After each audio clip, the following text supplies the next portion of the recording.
उपस्थितान् दृष्ट्वा धार्तराष्ट्रान् कपिध्वज प्रवृत्ते शस्त्र संपाते धनुरुद्यम्य पाण्डव ऋषिकेशं तदा वाक्य मिदमाह महीपते सेनयोरुभयोर्मध्ये रथं स्थापयमेच्युत यावदेता निरीक्षेऽहं योद्धुकामानवस्थितान् केमर्या सह योद्धव्य अस्मिन् रणसमुद्यमे હાથમાં ધનુષ્ય લઈને બાણ ચલાવવા તૈયાર થયેલા કપિધ્વજના ચિહ્નવાળા પાંડુપુત્ર અર્જુન ધૃતરાષ્ટ્રની વ્યૂહમાં ગોઠવાયેલી સેનાને જોઈને કહ્યું, હે અચ્યુત, મારા રથને આ બંને સેનાની મધ્યમાં સ્થાપિત કરો કે જેથી હું જોઈ શકું કે મારે કોની કોની સાથે યુદ્ધ કરવાનું છે. એવ મુક્તો ઋષિકેશો ગુડાકેશે ને ભારત સેનયોરુભયોર મધ્યે રથમ સ્થાપયિત્વા રથોત્તમમ. હે ભરતવંશી ધૃતરાષ્ટ્ર, એ પ્રમાણે ગુડાકેશને કહેતા જ ગુડાકેશે ને અર્જુનના ઉત્તમ રથને બંને સેનાની મધ્યમાં સ્થાપિત રાખી દીધો. ભીષ્મ દ્રોણ પ્રમુખત સર્વેશાંચ મહીક્ષિતાન સેનયોરુભયોર્મધ્યે ઉવાચ પાર્થ પશ્યેતાન રથમ સંવેતાન કુરુનીતિ. ભીષ્મ દ્રોણ જેવા મહાપ્રમુખોની સાથે મોટા મોટા રાજા ઉભા હતા. એ જોઈને કૃષ્ણએ કહ્યું, હે પાર્થ, તું જોઈ લે આ કૌરવોની એકત્રિત થયેલી સેનાને.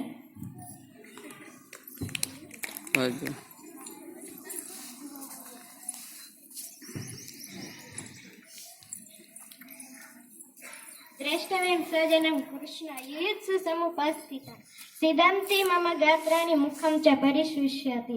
હે કૃષ્ણ, મારા સ્વજનોની મારી સામે યુદ્ધ કરવામાં ઉપસ્થિત થયેલા જોઈને મારા ગાત્રો પણ કંપે છે અને મારું મોઢું પણ સિક્કાઈ રહ્યું છે. આચાર્ય પિતરઃ પુત્રા સથૈવ પિતામહા માતુલા શ્વશુરા પૌત્રા શાલા સંબંધીન તથા. મારી સામે મારા ગુરુજનો, પિતાતુલ્ય વડીલો, પિતામહા અને પુત્ર સમાન યુવાનો, માતૃપક્ષના અને શ્વશુર પક્ષના સંબંધીઓ, પૌત્રાની શાળામાં યુદ્ધમાં સામે પક્ષી ઊભા છે. તસ્માન્નઃ વયમ અંતુ ધાર્તરાષ્ટ્રસ્ય બાંધવ સ્વજનમ હિ કથમ હત્વા સુખીન શ્યામ માધવ. હે માધવ, આ બધા ધૃતરાષ્ટ્રના પુત્રો સહિત સગા, સ્નેહી અને બાંધવ હોય તેવા સ્વજનોની હત્યા કરીને હું કેમ સુખી થઈ શકું?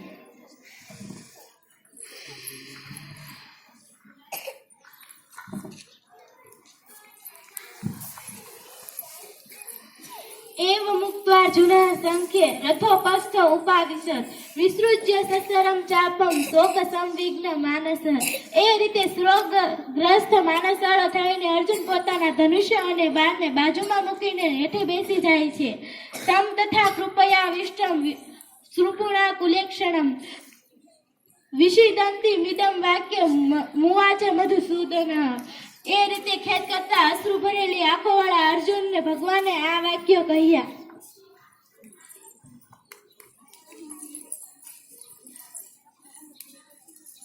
પુસ્તવા કશ્મલ મીદ વિશ્વમે સમુપસ્થિતમ અનાર્ય જુષ્ટમ મર્કિતિ કર્મ અર્જુન કલેભ્ય માસ્મ ગમઃ પાર્થ નેત્વ ચૂપ પદ્યતે રુદ્ર હૃદય બલ્ય.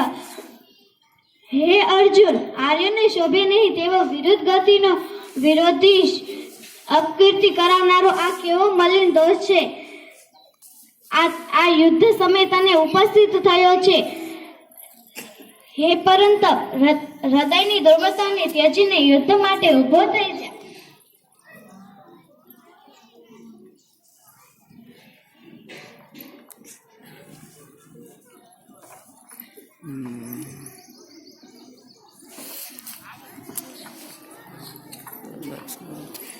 કથમ ભીષ્મં સંખ્યે દ્રોણમ ચ મધુસૂદન ઇશુભિ પ્રતિયક્ષ્યામિ સમાવેતાન કુરુનિધિ.